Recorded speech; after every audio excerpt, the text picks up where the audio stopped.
and services and events that support soil and water conservation, as well as climate resilience and wildlife habitat in the area.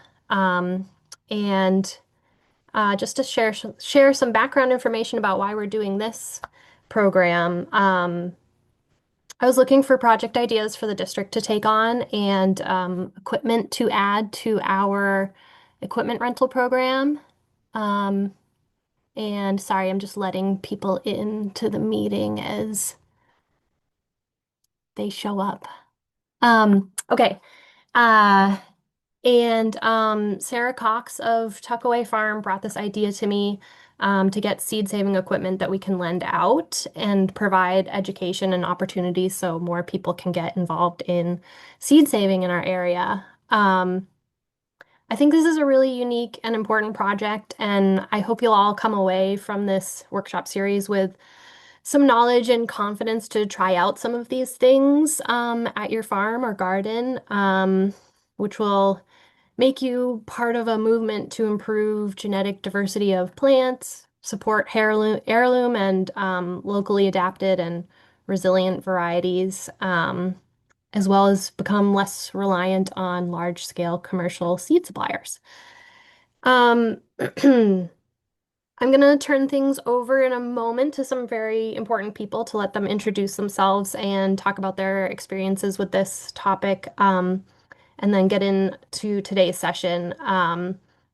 I know very little about seed saving, so I'm learning with you guys, and I'm just doing my best to support this effort and make things happen. But Sarah Cox is really the driving force of the program. She's put a lot of work and knowledge and passion into making this happen.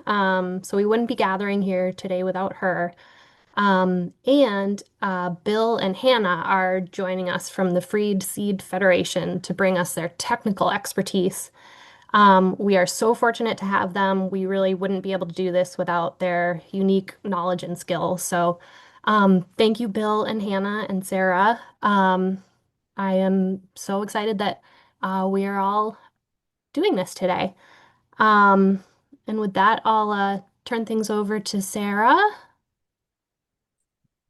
Great. Thank you. I am so excited to see everybody here. Elena and the district, thank you so much. You can hear from how Elena introduced that, how much the Stratford County Conservation District is doing to support our local farms in all the ways, including things like this equipment sharing, which is so essential for some of our growers and even, as we said, it's for gardeners in our community to build their ability to do something like seed saving. Um, so this has been a long time passion. I will say passion. I am building my knowledge. It's Bill and Hannah who are bringing in the expertise today. I'm learning along with them from them. But as a farm at Techaway Farm in Lee, New Hampshire, we've worked with seed saving for many years, over 10, probably 15 years, because of the flint corn that we've been growing for many, many years, which we roast and mill for cornmeal. And those varieties that we've worked with over those years through starting with Slow Food Seacoast and Heritage Harvest Project, which are some local groups that have really worked with chefs on flavors and farms on varieties of crops, became something really important to what we were doing as a farm. And we were missing equipment and missing corn is one of the easier ones to save, so we were corn beans. We were lucky to be working in that to begin with, but the equipment that we needed to use and some of the seed selection and all of the things that go along with it, storage, were things that we had to learn. So that was a big part of just our farm operation. Through that, also becoming much more aware, and as I was a farmer, learning my farming, what it meant to be beholden to seed companies, and what it meant to be looking at New Hampshire varieties and resiliency. I just got interested in all the crops that we could be doing this with. So I was able to partake in a Cornell SARE program that helped educate growers in the Northeast on some of this, and then Hannah and Bill, I met through many ways, including Hannah being a community gardener at our farm many years ago. Um, and with some of the corn varieties, and then with Hannah with tomatoes, I was able to learn along with them even coming out to the farm. So this has been a long time project. I feel like there's so much to learn here and so much we could do in the Northeast with some infrastructure. So for the district to be helping support that side of it, um, is really important. So I'm going to be on here just for the beginning of the call, but Bill and Hannah, and Bill today are going to be doing a lot of education. So thank you so much.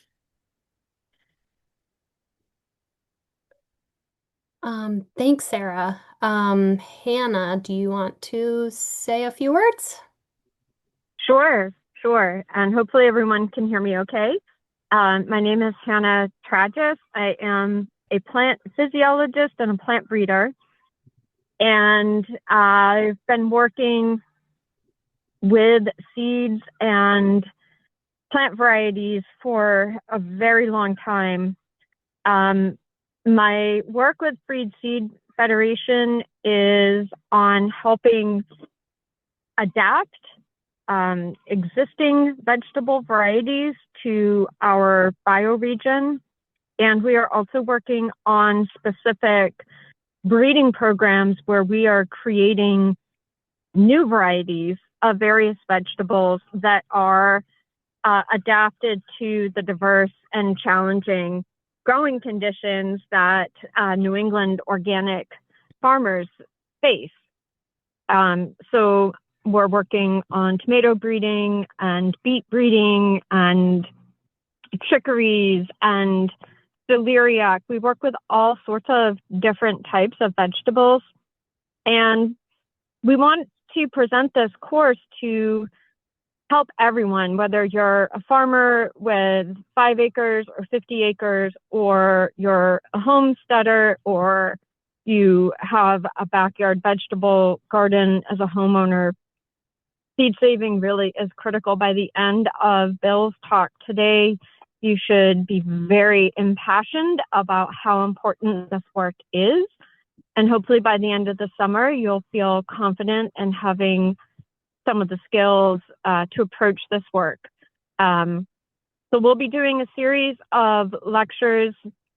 We have 4 talks coming up this summer, and then in the fall, we'll have some in-person field days where hopefully we can all gather and use some of this amazing equipment that the Conservation Commission was able to help Tuckaway Farm purchase. And I'm not going to take up much more time. I'm going to hand it off to Bill, and just really thrilled that so many people have been interested in this workshop, and I look forward to working with you all this summer. Thank you, Hannah.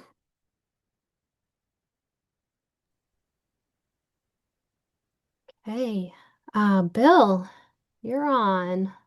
Thank you, Elena. It's an honor to be with you all today. Thank you for your interest. Much has been said already to prime you, so I'm going to compliment what's been said. But first, again, a thanks to Elena and Sarah for putting this on, and grateful that you're all interested and inspired. And by the end of this season, if you're not already, you'll be seed savers and plant breeders. Welcome to the community. So just a little background. I farm in Westport, Massachusetts at Ivory Silo Farm. It's southeastern Massachusetts by the border of Rhode Island. And I am also the co-founder and executive director of Freed Seed Federation. Our tagline is that we are a farmer-run 501c3 dedicated to the preservation, adaptation, and diversification of place-based seed. And we'll spend some time today together unpacking what that means. I also put our website in the chat box, so please feel free to check that out and drop us a line anytime. In the interest of time, I think I'm going to blaze through just some introductory information to get us all on the same page, and then leave as much time as possible at the end for questions. We're a pretty small group, so if there are clarification questions you want to drop into the chat box along the way, please do so, and I'll do my best to be mindful and not distracted as I'm talking. But I do intend to leave at least 15 or 20 minutes at the end so that we can continue the discussion. And at that point, it's open season for any questions that you have based on what we said or things going forward. So without further ado, I'm going to jump in and just ask you the rhetorical question. Why save seed? That's why we're all here, right? I'm sure everybody has an answer for why that is. Some answers have been given. I'll give you what we feel are the most crucial elements of why one should save seed in the climate that we're in, that have formed the baseline of the work that we've given ourselves over to. Hannah had mentioned bioregional adaptation, which is a wonderful and also fancy term basically for seeds knowing their place, seeds learning. When you save a seed, you are engaging in a millennia old co-creative dance between humans and plants. 12, 13,000 years, maybe even earlier than that, depending on who you ask. You are linking yourselves to an unbroken chain that has given us everything that we've eaten up into this point. So I think it's important just to start with that, because seed saving is a practical element. There are numerous entry points and numerous ideologies that bring one to seed saving, but I think we all just need to take a moment and recognize that the millions and millions and millions of hands that have gone throughout their lives unknown have brought us everything that we have today. And when we save seed, we are participating in that dance. We're cultivating hope, because if you plant a seed, you believe in a future. And so I think we're all a little eager to cultivate hope as much as possible in the state that we're in these days. So it's absolutely imperative to just ground ourselves when we're engaging in this practice, that it's not just pragmatic. There's a deep spiritual and ideological component that is beyond the purview of what we have time for today. But let's start with bioregional adaptation. So we know that seeds are alive, right? They are dormant, latent life, past, present, and future folded into one, and they're constantly evolving.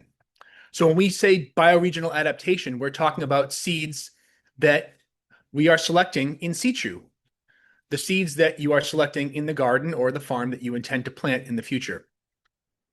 Humans have been doing this for a long time, and it's as simple as this. Without any prior knowledge, if you're just in your farm or your garden and you're saving seeds year after year after year, and you're paying attention with your cultivated eye to the best of the best, this is what humans have done, and you will have better seed year after year after year. This is especially important now because, as we know, various circumstances with climate and new epidemics of insect pests, predation, and pathogens are evolving rapidly. And this is the best, most efficient, and most practical way to continue to adapt our ways of growing food on this planet going forward. So it's really crucial to know that any small amount of seed saving is a revolutionary act and is absolutely crucial to how we feed ourselves going forward. So don't ever write yourselves off when you're participating in this. It absolutely matters. And it matters especially because when you're saving seeds, you have a cultivated eye as a farmer or gardener of what a healthy plant looks like. You're saving seeds that start to learn, continue to learn your soil, your climate types, like we said, pest diseases, other elements of your local biosphere that the seed is adapting and evolving to. It's also learning you. As simple as adapting to your harvest styles or your planting slots or things that you prefer, your personal preferences. This is that co-evolutionary dance between humans and plants. So we're always consciously or unconsciously selecting, but the selection work we're doing year after year after year accumulates in this wonderful effect where if you save seeds for a couple of years of your favorite variety, then you go back to wherever you got that from and plant it side by side. It's almost guaranteed that you will have seed that's as good or better as what you originally purchased. We also are saving seeds not just for bioregional adaptation, but for increasing biodiversity. One of the sobering statistics that got me started in this track about 20 plus years ago was a metric taken some decades ago that out of all the agrobiodiversity, all the diversity inherent in the food that we eat that our ancestors enjoyed a century ago, about 93% of that has been lost. So when we think about that, that means we have a long way to go to bring biodiversity back at a time where biodiversity is absolutely as crucial as it's ever been, because diversity breeds resilience. And if we are to adapt and be a resilient people on a resilient earth, we need the diversity within the food that we eat. And not just diversity of varieties, but you can have one variety, let's say a Cherokee purple tomato, but it can have multiple strains, right? It can be adapted to 10 different places and still be called the Cherokee purple tomato. So the diversity is also inherent within the varieties, not just the varieties themselves. So we've also mentioned that it's crucial to have seeds saved because of corporate control and not being dependent on seed companies. We've all experienced supply chain disruptions, I'm sure, in the last few years in one form or another, and we're continuing to in some ways. By some calculations, about two-thirds to three-quarters of the world's seed supply is controlled by 4 multinational companies. What that means is that we may not see the various forms of intellectual property that's passed on to the consumer. Sometimes we do, oftentimes we do, but there are a whole slew of different IPR restrictions, intellectual property restrictions, that control who can grow what and how. Some of these are as simple as, on one end of our continuum, something called the PVP, which you may see next to some of the varieties that you grow. That's short for plant variety protected. That was something that was created, without going too much into history, basically as a way for a breeder to be able to invest a decade or more into breeding a new variety and then releasing it and ensuring that there's some recourse if some other seed company picks it up, gives it a different name, and that 10 years is down, is for naught. So this was originally created to ensure that the breeder ultimately had the choice of who could grow this. You were still free to save the seed. You were free to use it for research or breeding, certainly to grow it, but with breeder permission in most cases. On the other end of the continuum, what we're seeing an egregious rise in at this point is what's known as utility patents. So if you were to create a new thing, a product in the world, let's say a shoehorn or this theory of special relativity, you would go to the Utility Patent and Trade Office and you would file for a patent.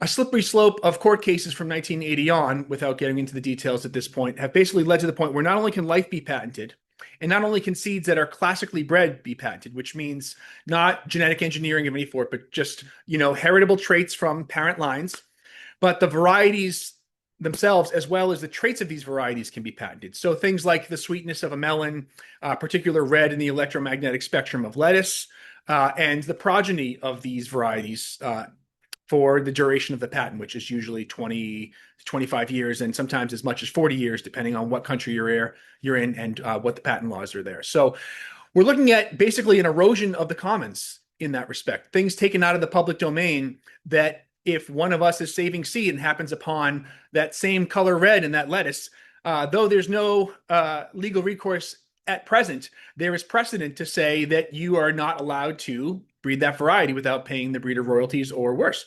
So there's extreme concern for those of us who believe that, like air and water, seeds are part of the commons. They're our collective heritage. They're living, breathing, dynamic organisms that it is on us to honor. There's tremendous concern over, who is able to access these seeds, and it dictates the future of what we can grow and how we can grow it. And unfortunately, we in the Northeast are at a bit of a disadvantage because we don't have the giant farms that drive a lot of the seed trends in elsewhere in the country and world. So our collective buying power as an entire region still, for something like spinach, doesn't equal a handful of growers on the other coast, which means it's particularly important for us to pay attention and engage in this wonderful sacred act of seed saving, because the commercial trends very often will leave us behind. And we have wonderful companies in the Northeast. We have, Fedco and Johnny's and High Mowing and other companies that do their best to do some breeding and selection and work with specific varieties that perform well in the Northeast, but they don't control the trends themselves entirely. Large industrial farms control the trends. And so we can have a variety that we love that disappears out of the catalogs, even if it continues to do well for us, just because the larger farms decided that it was no longer in vogue or it didn't evolve to the newest iteration of a pathogen mutation or whatever else. So it's particularly concerning within the context of corporate control and intellectual property that in the Northeast, we got to look out for ourselves and our communities. Lastly, the sort of third pillar that we find absolutely crucial for why save seeds is that seeds are culture. Seeds tell the stories of who we are and where we've been and how we've been on this earth. And it doesn't matter where you're from on this earth, everybody has ancestral seeds. And so engaging in the process of reconnecting to your own ancestral seeds and assisting our fellow communities and adjacent communities in finding the seeds that are culturally appropriate and relevant to us and to our adjacent communities is an act of community solidarity and an act of connecting us to our own shared heritage. And when these seeds are gone, the stories often leave with them. And I cannot tell you how many times in our somewhat brief experience of several decades doing the seed work, we have seen directly seeds that are in the hands of one seed keeper that suddenly don't wake up anymore. Grandma's baby food jar was in the basement for a little too long or whatever it might be. So embedded in seeds too is not just the kind of adaptive breeding and preservation, the adaptive breeding work that we're talking about and the work for the commons, but it's also preservation work. It's keeping these stories alive, keeping our culture alive, and finding seeds that serve our communities that we may not even see in the seed catalogs, but that will bring our communities a taste of home and allow us to grow things that aren't necessarily found in the grocery store or might not even be found in seed catalogs. We have the ability to adapt these seeds as we've done for millennia. So before we continue too much further on, I just want to get us all on the same page for some key terms and definitions that will carry through to the subsequent discussions that we have here. So I think one of the most important things, I'm sure that everybody on this call is farming or gardening, which is wonderful. Or maybe you're new and welcome. But important to just distinguish as you're thinking about what seeds make sense for you to save and how you want to set yourself up for success. How we're looking at the plants that we're working with. So we have 3 categories of plants. We have annuals, biennials, and perennials.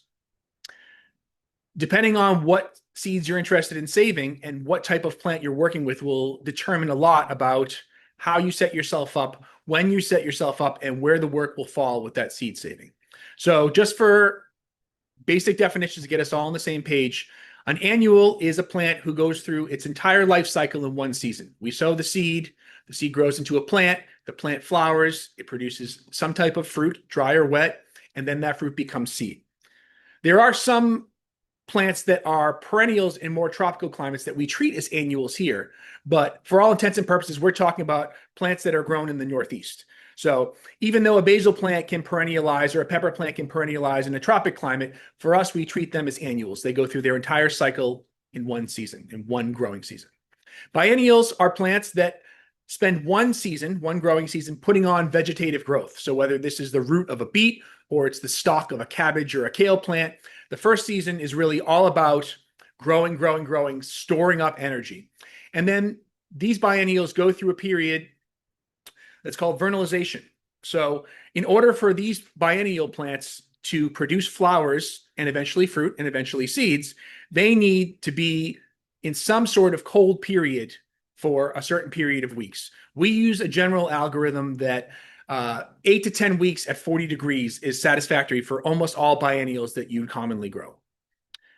There are more accurate ways of determining that with seed saving manuals and so forth, and we're happy to provide some information on those. But basically, 8 to 10 weeks, 40 degrees, almost all biennials you're working with, which means if you love beets and you want to be saving yourself some beets for seed, you have to spend one growing season growing the beet, and then you got to store it for a winter, because that vernalization process will help the beet wake up and say, I'm ready to be a flower. I don't want to be beet anymore.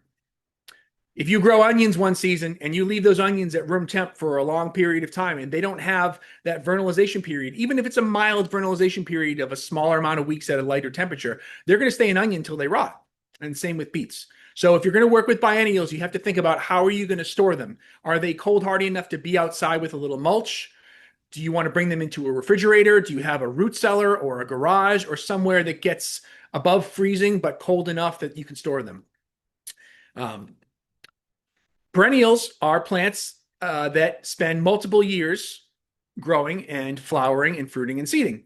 And so oftentimes with perennials, the first year, or even the first 2 years, you may not see any flowers or seeds. But after the plant is well established enough, it may be seeding year after year after year. Think of perennial herbs like thyme or oregano, things like that are established.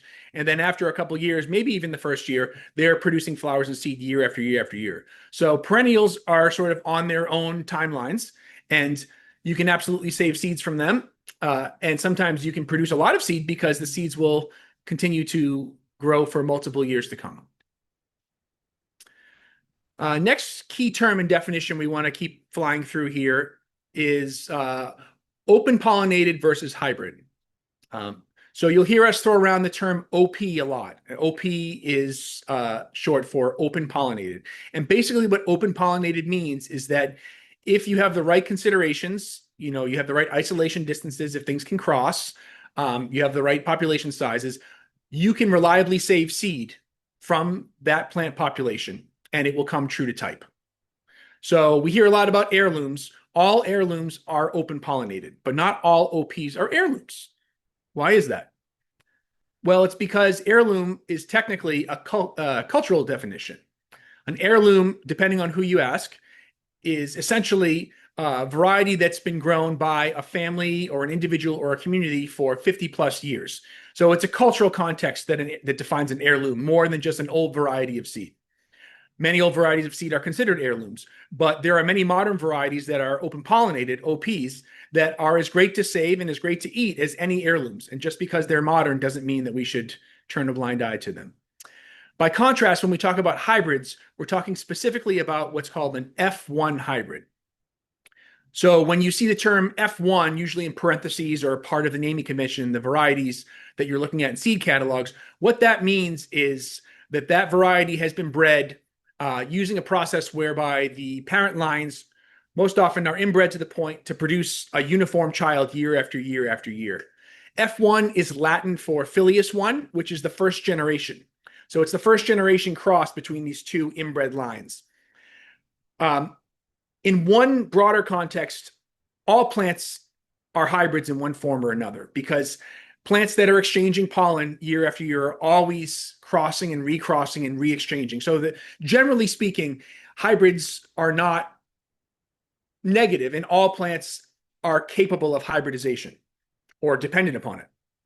But in the context that we're talking about hybrids, we mean specifically this F1 hybrid. And most importantly for you as seed savers and plant breeders, F1 in most cases means if you save seed from that hybrid, that F1 hybrid, what you get next year will not be true to type. That's because, without getting into the details of the breeding process, the F2 generation, you grow your F1 and you save seeds from that. The F2 generation will be a whole suite of traits that did not express themselves in that first generation that may be really cool. It might be something that you want to shake down and will be a curiosity project for years to come. If that's your cup of tea, wonderful. Absolutely go for it. But if you're saying, I really love this hybrid tomato and I want to save seeds from it so that I can grow it next year, be prepared that what you grow next year may be something that's likely will be something that's completely different or very variable compared to its F1 parent. There is an exception to this rule because nature's only rule is that there are exceptions. And the exception here is not just a natural one, it's also sometimes a political one, meaning that F1 hybrids from a commercial standpoint are also a de facto way of retaining intellectual property. Because if you are a plant breeder or breeding house or seed company, and you are in control of the parent lines that create these F1 hybrids, only you know who the parents are. Only you can make the kid. They have to come back to you every single year for the seed.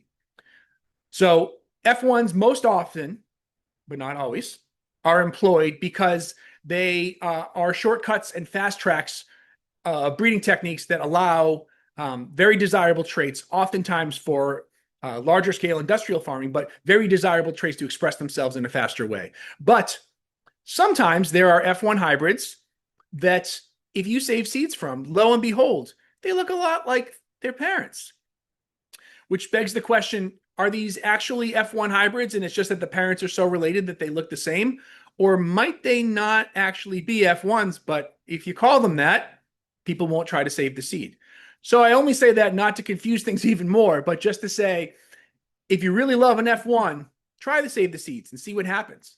And if you love an F1 and you want to make it an OP, you're now seed savers and plant breeders. Congratulations. You have the ability to do that. And that's a long process over several years to stabilize the traits that you desire from that hybrid to make it resemble its F1 parent, but be something that's open pollinated that you can now going forward reliably save seeds from. Everybody with me so far? Okay. Two more quick definitions, and then we're going to talk a little bit about strategies, and then I'm going to open it up to questions and discussion. So we have another continuum that's absolutely important to understand as you get started or continue on with your seed saving endeavors. And at one end of this continuum is selfers, self-pollinated plants.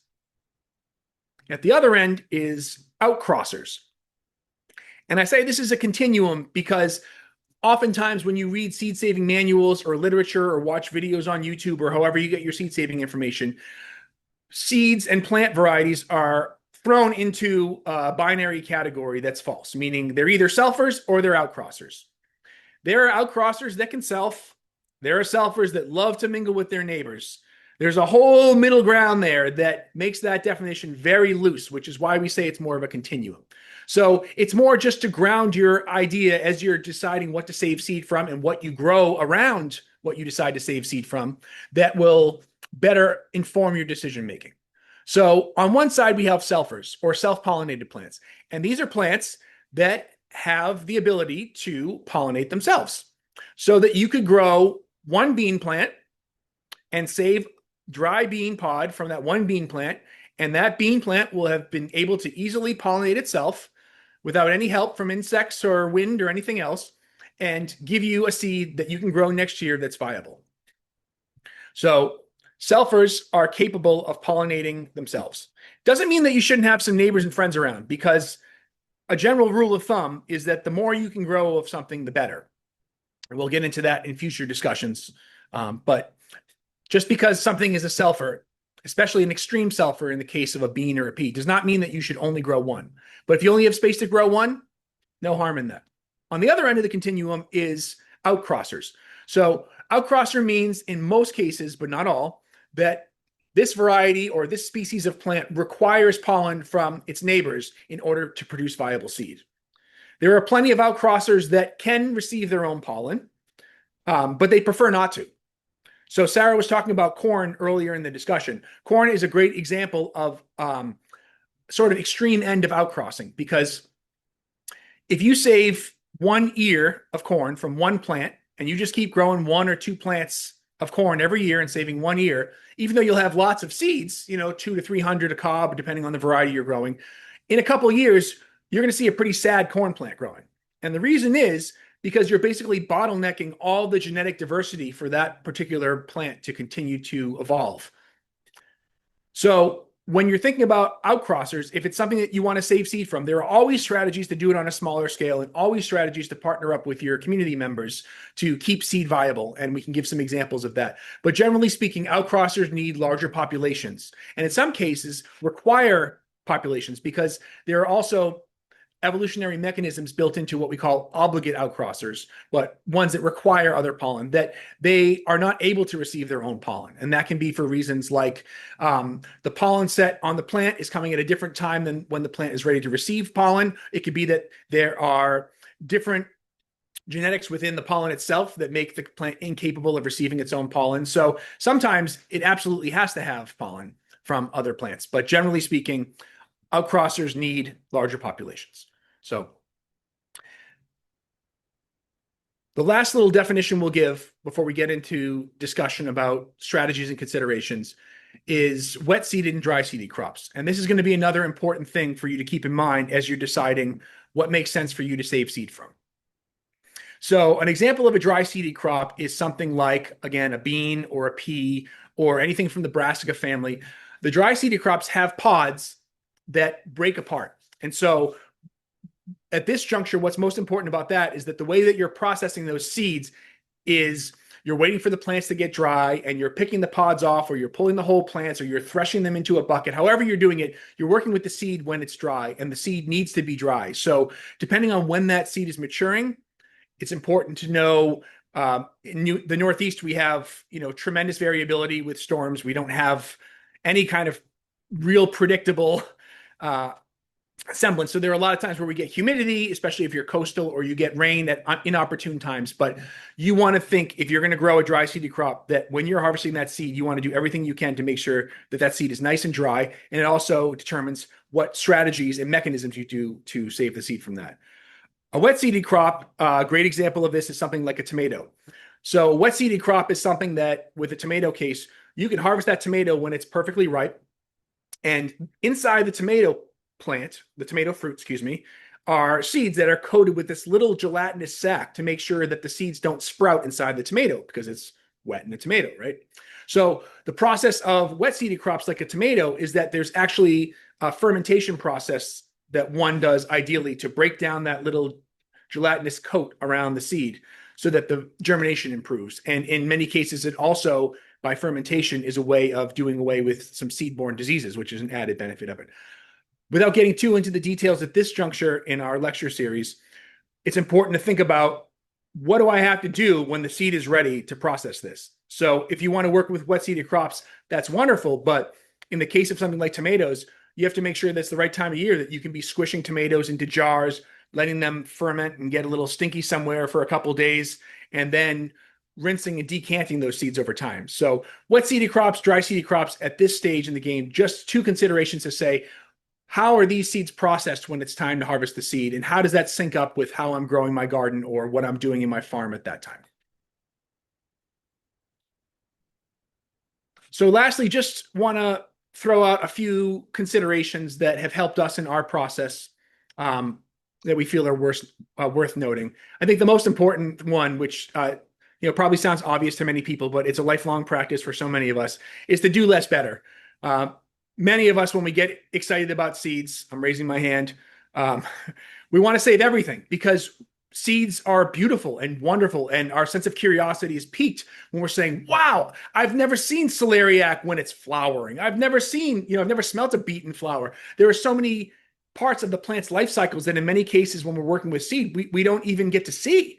And those that we do, it's a wonder and a joy to say, if I can save this seed and I can do everything up to that point right, and I can store it appropriately and plant it the next year, it feels like a miracle, like you've accomplished something tremendous. So the temptation for me, and I think many other people, is always just to let's just try everything. And the advice that was given to me time and time again, and not just with seeds, but by my mentors in the plant breeding and seed saving world, are do less better. Be an absolute Jedi at tomatoes.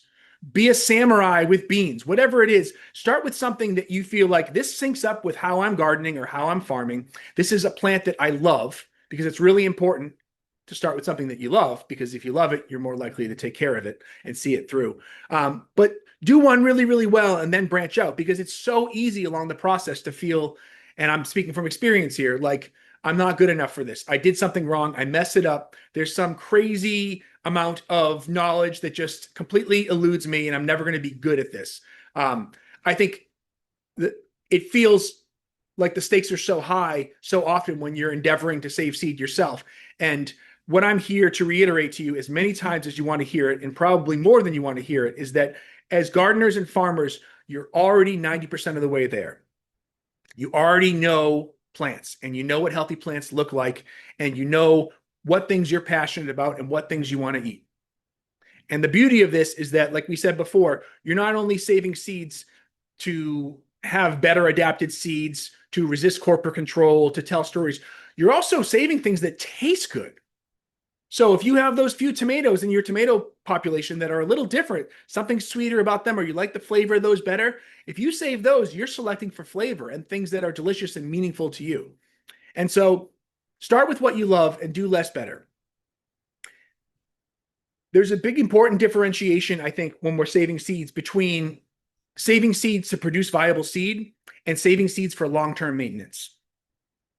As you're getting into saving seeds and experimenting with your own plant breeding endeavors and varietal preservation, sometimes you can have a really small population and still get good seed. And that seed can remain good for a couple years, meaning like a couple generations of saving that seed. The seed is still producing bountiful, healthy plants. But if you're thinking about, especially with historic preservation or cultural preservation, saving seeds for the long haul, the populations of that are different when you're considering how much you want to save seed from than just getting viable seed. In cases of self-pollinating plants, we don't advise it, but you can save viable seed from 1 plant, 5 plants, 10 plants. And in the extreme case of self-pollinating plants, that could be enough to carry you through for a while. But whether it's a selfer or on the other end, it's an extreme obligate outcrosser, the point is that the more plants we save seed from, and the more those plants have an opportunity to mingle with their neighbors, the more inherent diversity there is in that variety, which means the more opportunities there are for that variety to continue to evolve and us to continue co-creating with our plant kin and our plant allies. So when we're thinking about long-term maintenance, the numbers go up, up, up, up, up when when you talk about populations. And I just want to harp on this for a minute because I think, especially for the gardeners or the community gardeners or anybody in the food justice world that's working in small plots or postage stamp sized gardens, I don't ever want to see anybody turned off or dismayed because suddenly you look and you say, I love turnips, but I don't have room for 200 turnips a year, especially to grow those through for seed every other year on my biennial schedule. There are always strategies. And so I'm going to give you one vivid example that we use a lot in our discussions of a community-based strategy, just to get your gears turning to say, if I want to save seed from this and I want to save it for the long haul, I can start by saving what I can save, but I need to start talking to my neighbors or my gardening or farming peers and thinking about long-term strategies. Because as one of our mentors put it, 150 years ago or so, seed companies didn't exist. And if we're all doing our work well in another 150 years, they won't need to. And what that means essentially is that if we're doing this work well for the long haul, for future generations, we're thinking about how does seed re-embed itself in communities? How does seed find a home where it's the community that's stewarding those varieties? And it's the individual growers that are making the decisions on what they can grow and what's meaningful for them to feed themselves and their community. So how seed stays embedded in community? Well, a great way is to create community by saving seed together. So I'll just give you one example and then we can open up to questions. There's a wonderful story told by a seed elder of ours about a community around Unity, Maine, who saves corn seed.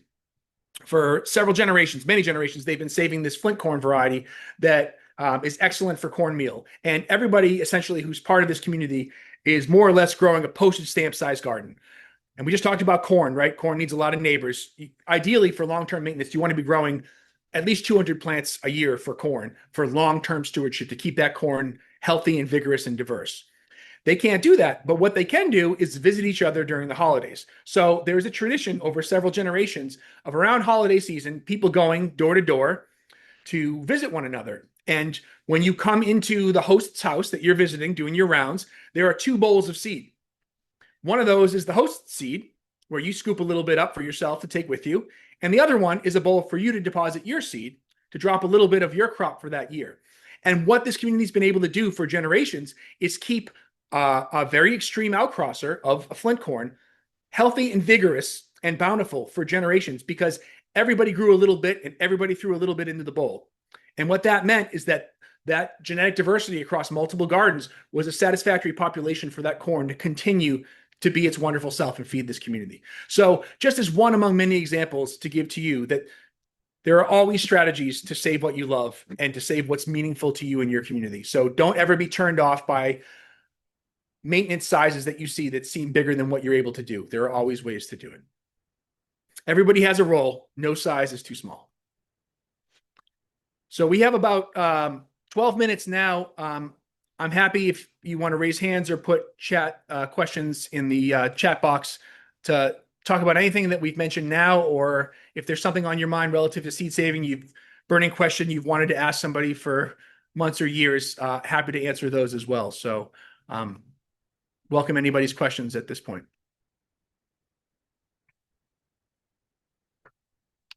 There's a question, will future sessions be recorded? Yes, absolutely. We're going to record all these sessions.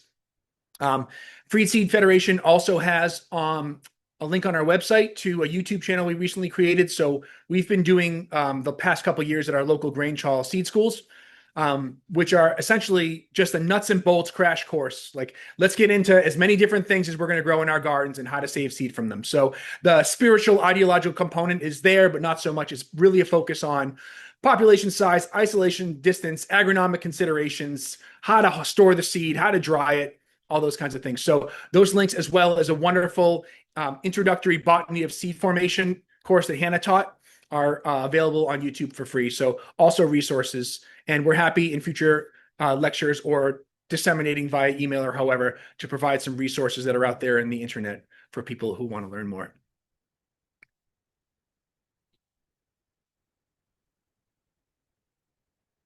Any questions? We went really fast, trying to cram a lot in. Don't be shy.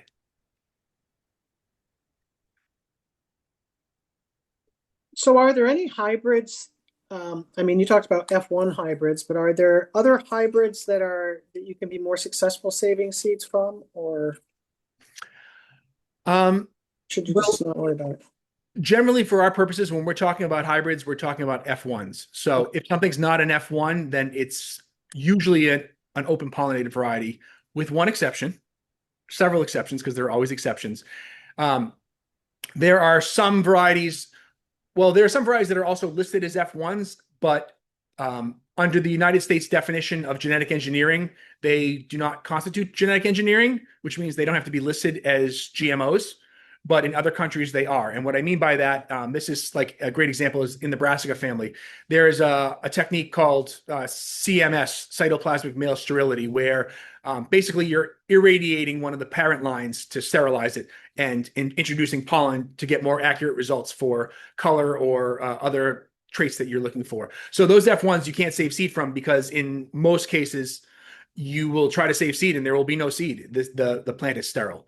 There are some other more nefarious kind of stories about Monsanto and other multinationals inserting things called terminator genes into their varieties, but that's nothing on a garden scale or even on most farming scales we have to worry about. That's generally just with commodity crops like corn and soy and canola.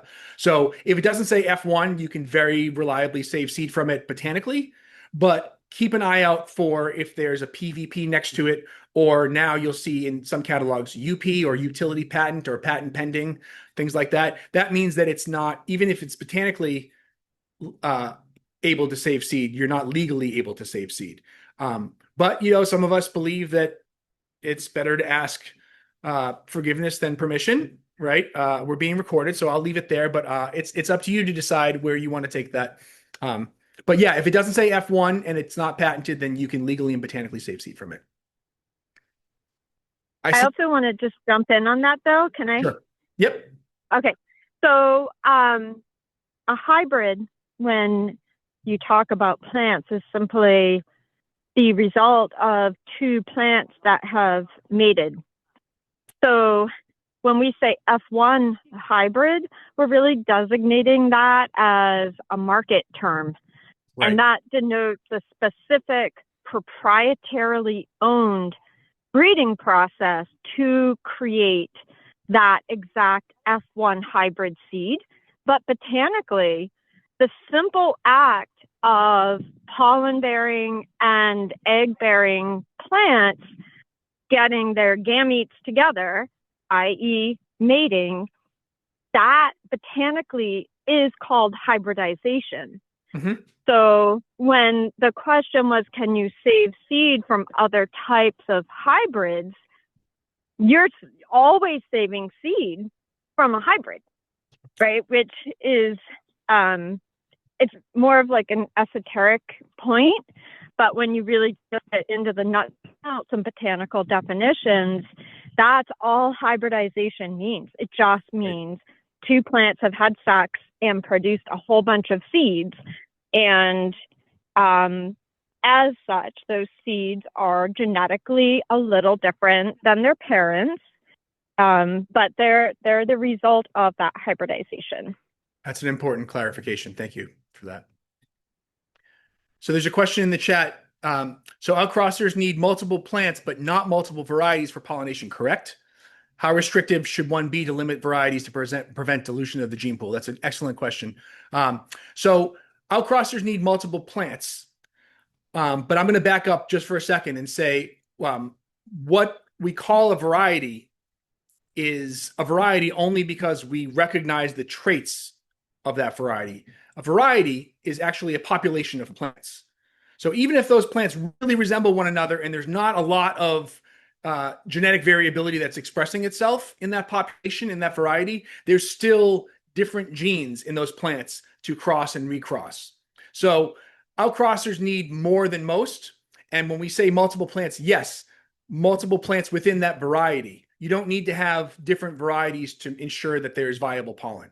You can just have 100 or 50 or 200 plants from that designated variety, and there's still, in most cases, plenty of diversity to allow that to cross and recross. It's really when we go down the road, especially with outcrossers, of saving very few plants a year, that we're bottlenecking and approaching this point where we can't continue to select for certain desirable traits, or the plant wears out, as you hear sometimes old timers say, because there's not enough requisite inherent diversity in that population to allow it to continue to evolve. So yes, outcrossers need multiple plants. They do not need different varieties. They just need a population large enough to keep that variety going. And then how restrictive should one be to limit varieties? That's another excellent question. Something we'll get into in future discussions is isolation distance. And this is a very important consideration, especially if you're a community gardener or you're gardening where your neighbor has a garden close. Pollen travels and bees travel. And most of us have bumblebees around. And I'll tell you that bumblebees, from our experience, are always the earliest in and the latest out. They are hard workers and they're far from alone when it comes to how pollen travels. So the restriction is really based on a few things. Is the main method of pollination for this particular plant insect pollination or wind pollination, other mechanisms like that? That's something that you need to know from the get-go to say, how much should I actually limit this? The other important thing for limiting varieties in your garden is, do you have, or community garden or farm, do you have natural obstructions or windbreaks? Are there strips of woods in between fields? Is the prevailing wind blowing in a direction that's not towards your garden from neighbors' gardens or farms? Those are also important considerations. Also, if you want to grow something, especially an outcrosser or anything really that cross-pollinates, you usually are committing to saying, I'm either going to grow one variety a year of this particular summer squash or whatever it might be, or I'm going to grow things in a way that I can isolate them by timing if I don't have the distance, which means two different plants are either sown at different times, so they're flowering at different times, or they have different days to maturity far enough away from one another that you can grow two types of favas side by side and they won't be crossing with one another. So there are strategies to isolate things by timing to prevent the dilution of the gene pool. And then, most importantly,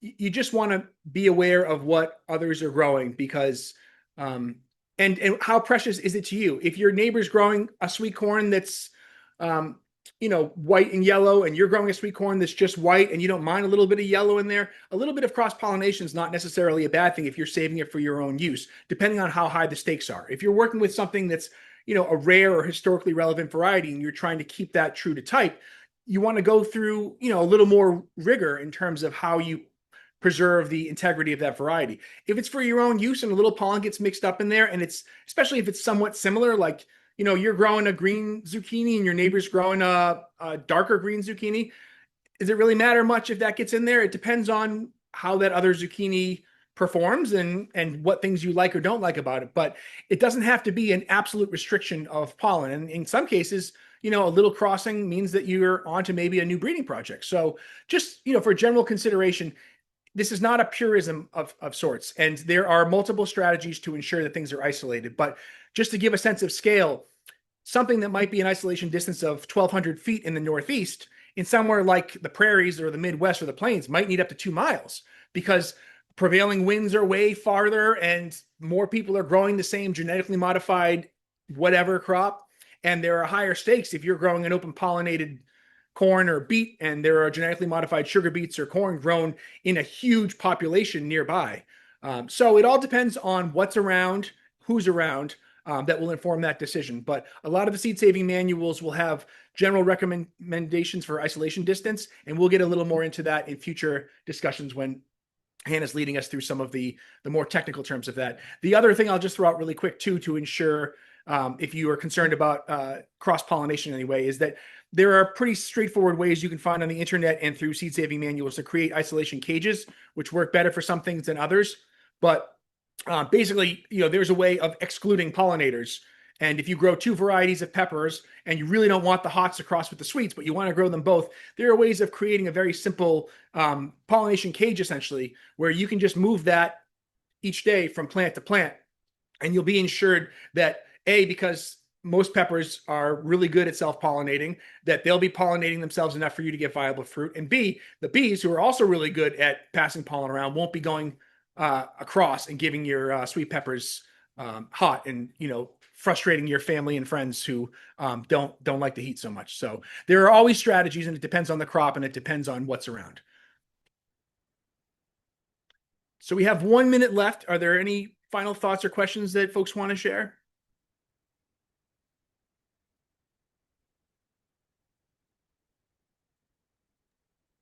Going once? Okay. Well, we can leave it there. I will also add my email in the chat. Please reach out anytime. We love to talk about this stuff. Let us be your R&D and your tech support. Please keep in touch and look forward to seeing you all in future lecture sessions. And I hope to see some of you in the field this summer and fall as we come up to Tuckaway Farm and elsewhere for a visit. And please feel free to look us up if you're ever in the south coast of Massachusetts or Rhode Island. We'd love to see you and have you visit. So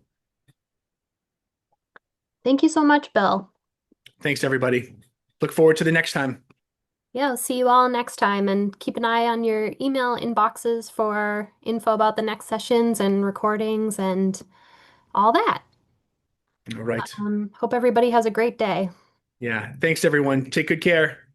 Save some seeds. Bye, everybody.